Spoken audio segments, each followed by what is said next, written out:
إنا أرسلنا نوحا إلى قومه أن أنذر قومك من قبل أن يأتيهم عذاب أليم. قال يا قوم إني لكم نذير مبين أن اعبدوا الله واتقوه وأطيعون يغفر لكم من ذنوبكم ويؤخركم إلى أجل مسمى إن أجل الله إذا جاء لا يؤخر لو كنتم تعلمون. قال رب إني دعوت قومي ليلا ونهارا فلم يزدهم دعائي إلا فرارا وإني كلما دعوتهم لتغفر لهم جعلوا أصابعهم في آذانهم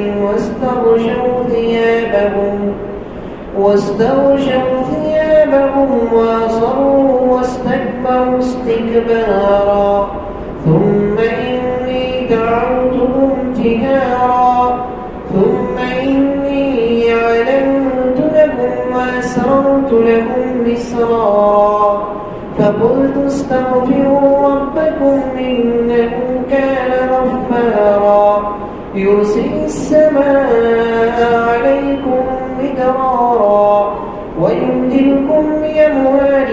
وبنين ويجعل لكم جنات ويجعل لكم أنهارا ما لكم لا ترجون لله وقارا وقد خلقكم أطوارا ألم تروا كيف خلق الله 7 سماوات طباقا وجعل القمر فيهن نورا وجعل الشمس سراجا والله أنبتكم من الأرض نباتا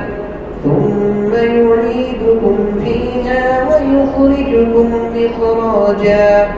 والله جعل لكم الأرض بساطا لتسلكوا منها سبلا فجاجا. قال نوح رب إنهم عصوني واتبعوا من لم يزده ماله وولده إلا خسارا ومكروا مكرا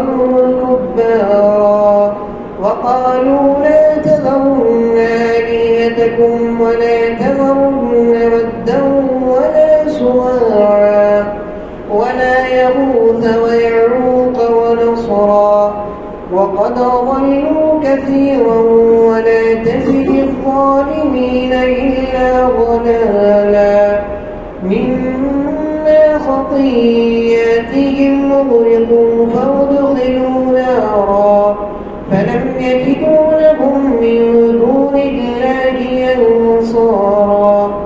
وقال نوح رب لا تذر على الأرض من الكافرين ديارا إنك إن تذرهم يضلوا عبادك ولا يلدوا إلا فاجرا كفارا. رب اغفر لي ولوالدي ولمن دخل بيتي مؤمنا